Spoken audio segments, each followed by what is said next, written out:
The technique of Puraka. In our usual ordinary normal breathing in process, three main actions are involved. 1. First of all, there is an expansion of the chest in all directions, which increase the inner space and thereby reduces the pressure of the air inside the chest. This results in the outside air, which now being relatively under higher pressure, start flowing in through the nose. 2. While this is happening simultaneously, the horizontal muscular partition between the chest and the abdominal cavity known as thoracic diaphragm starts contracting, and thereby it moves downward towards the abdominal cavity. This increases the space in the chest cavity still further, which in its turn increases the inward flow of the air still further. 3. When the diaphragm gets pushed downward, the organs inside the abdominal cavity also get pushed downward, which in its turn pushes the front wall of the abdomen outward. In a nutshell, in the ordinary breathing in process, the chest expands from all the sides, the diaphragm moves downward, and the abdominal wall bulges out. In some people, the movement of the chest may be more prominent, while in others the movement of the diaphragm and abdomen may be more prominent. When this normal breath becomes a deep breath, then of course, virtually in all the people, all the three movements occur to their fullest extent.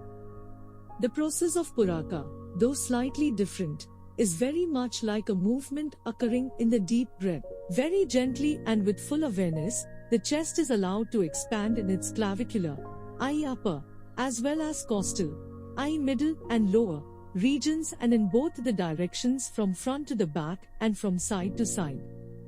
Simultaneously, the diaphragm is also allowed to contract as much as possible, moving it down towards the abdominal cavity to its maximum possible range. But unlike in the deep breathing where the abdominal wall comes out automatically due to the downward movement of diaphragm, it is prevented from doing so in the process of Puraka. The muscles in the front wall of the abdominal cavity, and also those of perineal and perineal region, the region around the anus and between the anus and the genitals, respectively, which form the base of the abdominal cavity, are kept under constant control and are used for counteracting the outward push felt from within. As the diaphragm is pushed down to its full extent, the outward push on the abdominal wall, too, becomes quite forceful, and as a result, in spite of the restraint on these muscles, the abdominal wall bulges out slightly more so in the upper part above the umbilicus. But this bulge is much less than that in the deep breathing. Due to this restraint, one may feel in the lower part of the abdomen, below the umbilicus and above the genitals, as well as in the area of the perineal and perineal region, an inward contraction and the upward force counteracting the downward force generated by the downward movement of the diaphragm. This is a mulabandha, which remains there all through the process of inhalation. During the Puraka, one has to be constantly vigilant as to the nature, force and the speed of the contraction of various muscles, thereby controlling the flow of the air. In Puraka, the breath which comes in has to be as complete as possible, and the process of inhalation should be as gentle as possible.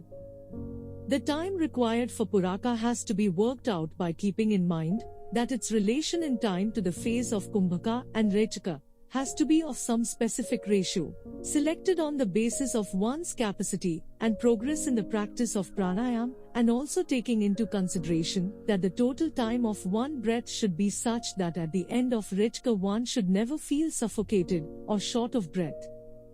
If this fact is overlooked, and one feels the need of taking the next breath in a hurried way, one would lose the whole control over the breathing cycle of pranayama. While during the Puraka, when the breath is coming in, one can feel the touch of the flowing air inside the nostrils or at the back of the throat. At the same time, one can feel the movement of the ribs as well as the gradual rise of the pressure inside the abdominal cavity due to the downward movement of the diaphragm, along with the counteracting force produced by the muscles of the abdomen and perineal region.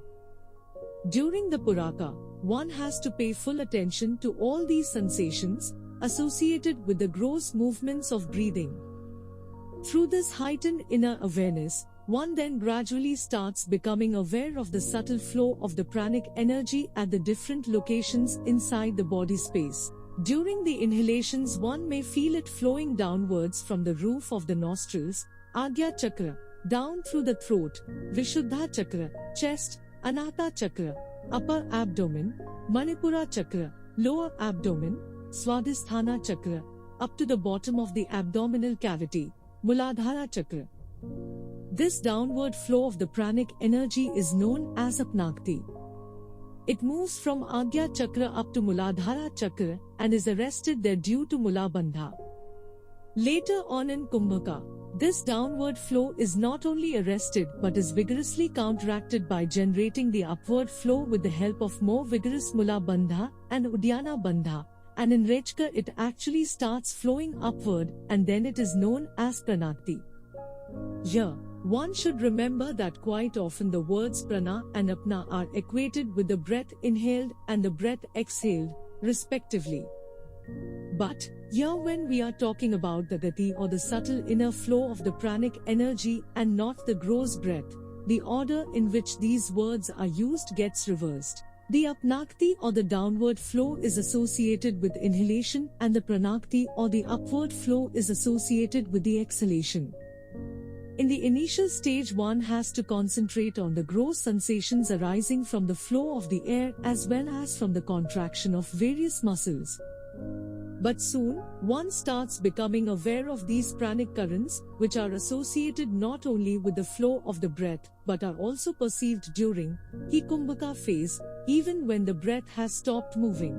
Thus slowly this inner awareness becomes the most important component of the pranayamic technique, including that of Puraka.